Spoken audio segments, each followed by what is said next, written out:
In a digital age where Helix, Quad Cortex, and Tonex are all the rage, I built a pedalboard that is the antithesis to current worship guitar trends. At the heart of this pedalboard are two pedals everyone thinks is a downgrade, but I don't believe so. After playing these for a while, I'm realizing something. I probably only need old amp sims.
Digital modelers have the bells and whistles of screens, menus, hundreds of amps and effects to choose from, instant preset recall, excellent input-output options to interface with multiple performance scenarios, amongst other things. But despite all of that utility, the fundamental metric that matters in an M modeler should be tone.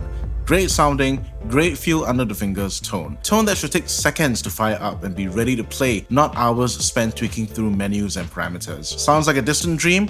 Well, we've actually had this for a long time. Enter the Tech 21 Sansam GT2, released in 1993, and the Liverpool, part of the Character series, released in 2008. No screens, no presets, no Bluetooth connectivity, just physical knobs and switches, and they continue to blow my mind today. I'm going to be honest, I asked ChatGPT what's the key advantage of Tech 21 gear over today's modelers, and it gave me this answer. Tech 21 gear doesn't model after the amp, it behaves like one. It's analog circuitry. That means real tone shaping, real harmonic warmth, no lag, no sterile highs. It's raw, punchy, responsive, the kind of tone you feel in your chest. Now, I don't know where ChatGPT got this knowledge from, likely a Reddit post somewhere, but there is definitely something different with these pedals. They don't have the vibe of any of the modern modelers. They're raw and responsive. Zero latency, zero complexity. What you see is what you get. The way that I've set it up on this board is that I have a Boss LS2 that was switched between the Liverpool and the GT2.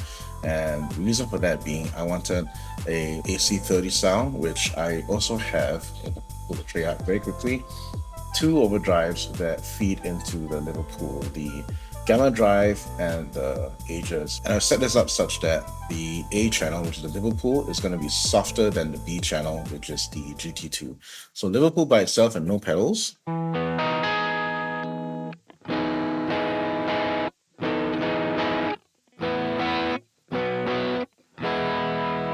Switching over to the GT2, no other effects.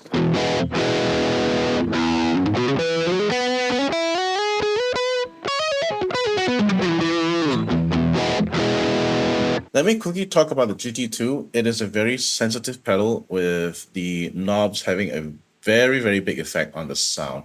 Let's try to get it clean. I'm going to try and go to a tweed sound.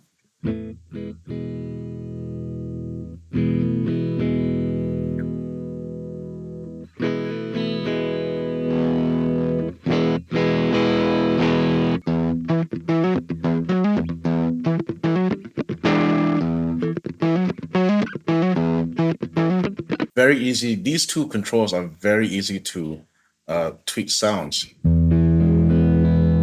Suddenly, you hear so much more bass content. That is a very powerful two-band EQ. My favorite setting so far has been to turn the drive and the level at noon, and then switch to the British and make it a high gain sound with the off axis.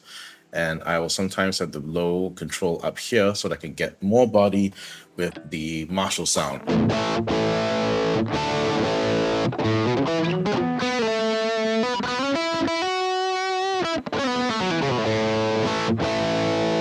You're hearing just the pedal, there's no other pedals engaged, and this is why I think the GT2 is amazing, because just one pedal and it sounds so full. I can even go for higher gain and really crank it up.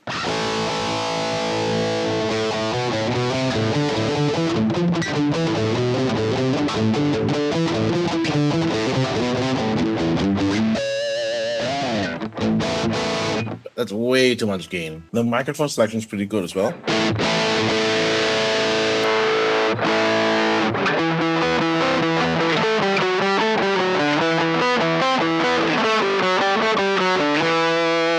So many sounds just in one pedal. So I'm gonna turn this back to the way I like it. Next up, let's go to the AC30, which is the Liverpool. The Liverpool here, unlike the AC30 counterparts in the real world, the mid control is not a cut control. So if I turn the mids high,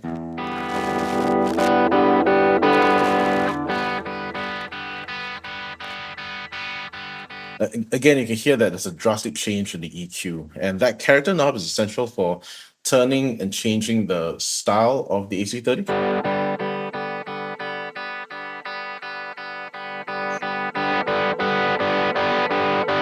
If I turn the gain up on the other side too, I can get really dirty sounds.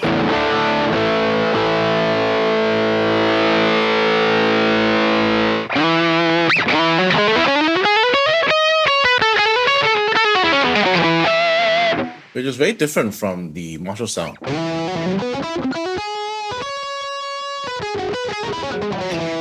Again, the EQ is going to be quite significant, and let's turn this up.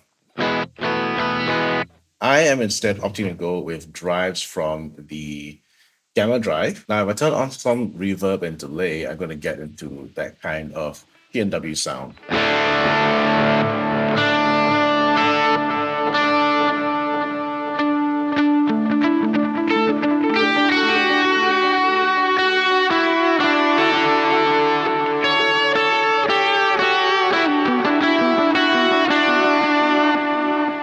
Or I can switch that out for the ages. And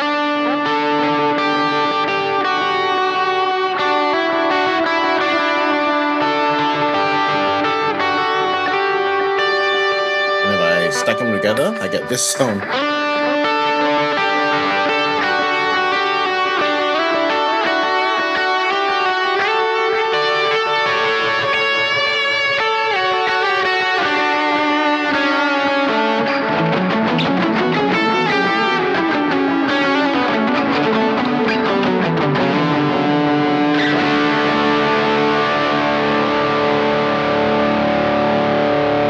Set up, I can now change from here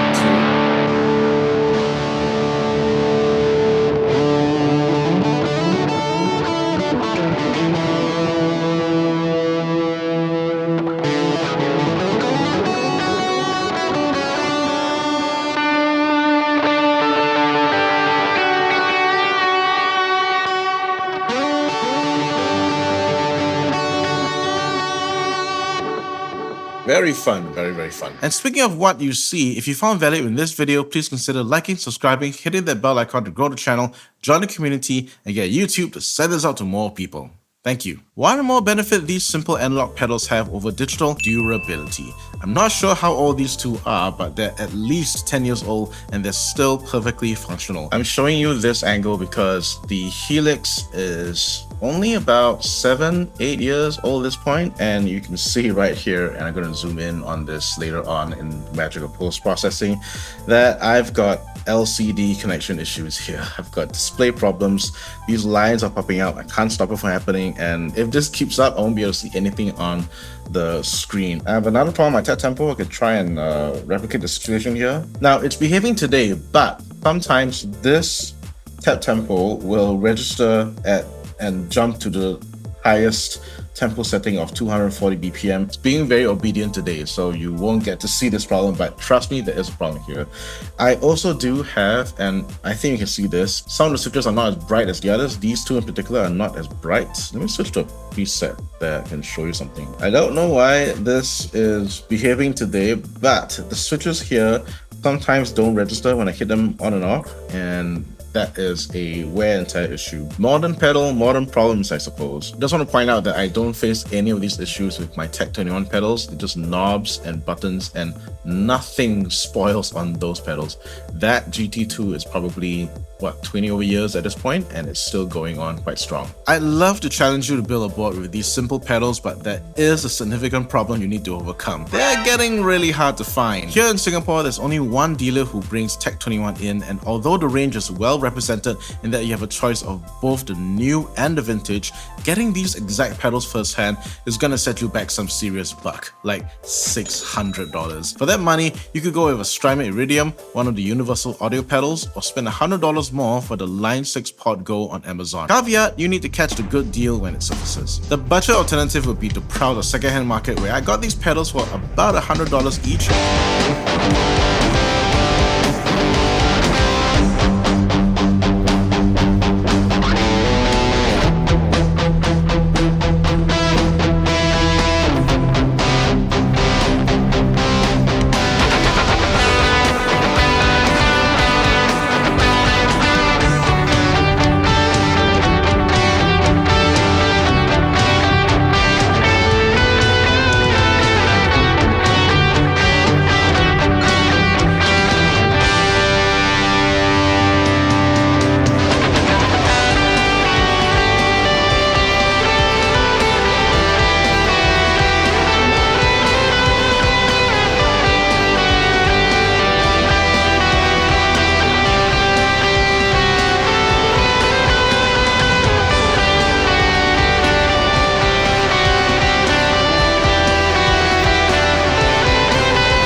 By now, I hope you've realized that newer doesn't always mean better. I'm not suggesting that we ditch our helixes and quad cortexes, but from one tone chaser and gearhead to another, let's not be too quick to judge these vintage pedals as inferior. My latest What If Worship series featured the Sansam GT2 using the British model. I set it up in about 45 seconds, and you know what? Nobody complained about the tone coming from a 30-year-old pedal. It just works, and sometimes that's what great tone really needs. And that's me. What about you? To borrow a Warhammer 40k term, what archeo tech do you use in your setup that baffles people today?